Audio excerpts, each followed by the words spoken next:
Welcome to Road Rarities.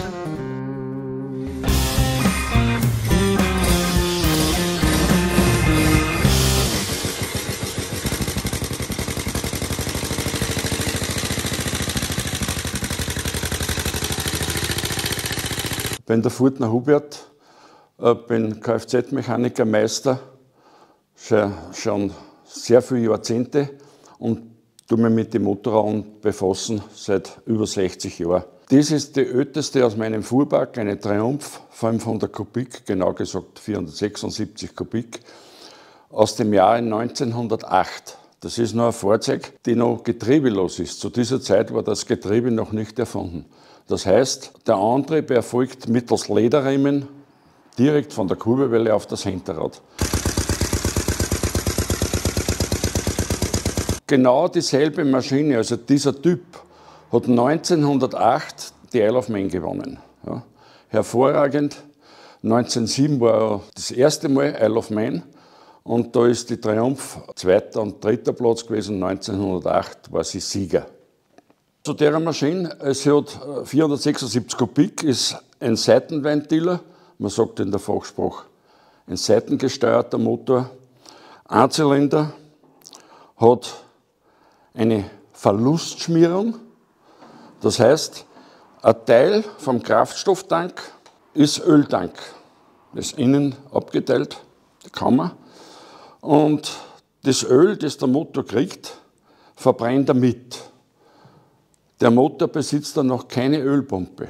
Darum haben wir da Verlustschmierung und der Motor, sprich der Kolben, hat auch keinen Ölabstreifring. Ja, das würde ja nicht funktionieren, wenn er das Öl bestraft, weil er keine Ölpumpen hat. Bis daher ist Öl. Ja. Die Kammer ist Motoröl. Ja. Von da nach hinten ist Benzin. Dann haben wir da ein Schauglas, ja, mit einer Verschraubung. Das heißt, wenn ich die Chance drehe, dann sehe ich den Kraftstoffstand in dem Glasrohr, was im Tank drin ist. Ja. Da habe ich in dem abgeteilten Öltank habe ich da wie eine Injektion. Ja.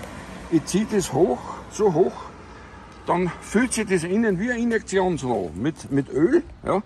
Und dann drücke ich den Kolben hinein und dann drückt es das Öl über die Leitung im Motor rein, zu den wichtigen Schmierstellen. Das ist aber nur, wenn ich das extrem belastet, das heißt Bergfahren oder Vollgasfahren, dann gebe ich ihm zusätzlich eine Ölinjektion, damit die Schmierung wirklich gewährleistet ist bei HO3-Zahl. Sie hat um die ca. 75, 78 Kilo Eigengewicht und hat 3,5 PS und bringt eine Spitze von 70, 75 km/h. Ja, der Auspufftopf war damals schon so gerichtet für Stadt und Land. Jetzt bin ich auf Überland, ja, jetzt bin ich in der Stadt. In der Stadt sind nur die kleinen Löcher offen, die zwei Kreise, und so sind die großen Löcher offen. Ja, das haben sie damals schon gemacht wegen der Geräuschkulisse. Ich fahre eigentlich selten damit, weil es in der heutigen Zeit mit dem Verkehr eigentlich schon gefährlich ist, weil die Bremserei, die lässt natürlich zu Menschen übrig. Weil das ist, Fahren, das ist ja eine Bremse von einem Fahrrad, ja, wo die Bocken nach oben in die Felge gezogen werden, Wirkung fast null. Ja. Hinten haben wir natürlich auch noch eine Bremse, die etwas besser ist, aber für den heutigen Verkehr trotzdem auch ungeeignet. Es ist das erste Modell mit einer Kupplung im Hinterrad. Das heißt, wenn die Maschine ein halbes Jahr älter wäre, hätte sie die Kupplung noch nicht. Das heißt, wenn du dann fährst ohne der Kupplung, dann musst du den Motor abwürgen. Und das ist bei 500 Kubik natürlich nicht ohne.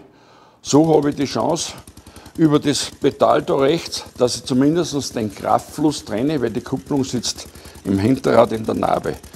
Interessant ist, das Hinterrad hat 3 Felgen. Die mittlere, das ist die Fahrfelge. Die linke ist die Antriebsfelge, wo der Riemen läuft von der Kurbelwelle daher. Und rechts ist die Bremsfelge. Da. Ich habe diese Triumph vor ca. 35 Jahren aus England bekommen. In dem Zustand wie es jetzt ist. Ich habe nicht da in der Zwischenzeit eine Motorüberholung machen müssen. Und der Vorbesitzer ist einige Mal gestartet bei der bekannten Rallye London-Brighton mit dieser Maschine. So, die Startprozedere ist so, ich drehe mir als erstes den Kraftstoff auf. Ja, den Kraftstoffhahn, ja, gehe dann her und mache den Ölhahn auf. Ja. Dann gehe ich her, sauge mir da einen Sprit raus mit der Injektionspumpe und fülle den da rein. Ja, da unten, da fülle ich ihn rein. Ja. Das heißt, weil dann habe ich schon ein bisschen mehr Sprit drinnen, weil es so am Anfang nicht so viel ansaugen kann vom Vergaser, dass ich da im Brennraum schon ein bisschen an Sprit drinnen habe. Anschließend stelle ich die Hebelei, das heißt, das ist der Zündungshebel, dann stehe ich nicht ganz auf Nachzündung, sondern ein bisschen, ja, nur. Dann habe ich da einen Dekompressor und wichtig sind die zwei Hebeln. Ja. Das ist der Hebel für den Kolben im Vergaser drin, ja. Und das ist der Hebel für den Kolben für die Luft, ebenfalls im Vergaser drin. Ja.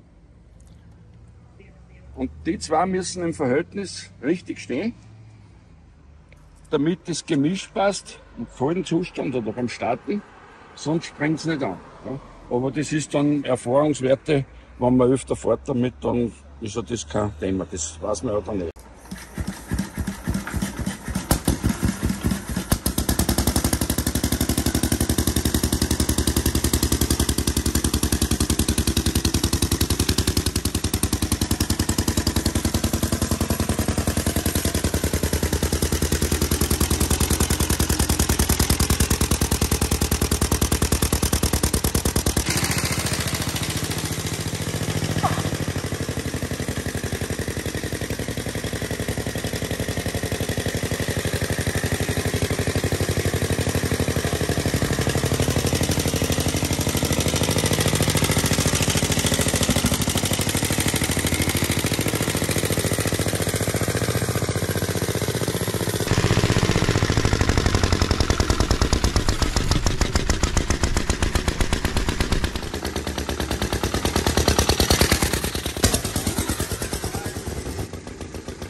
Dann will ich nur mehr fahren.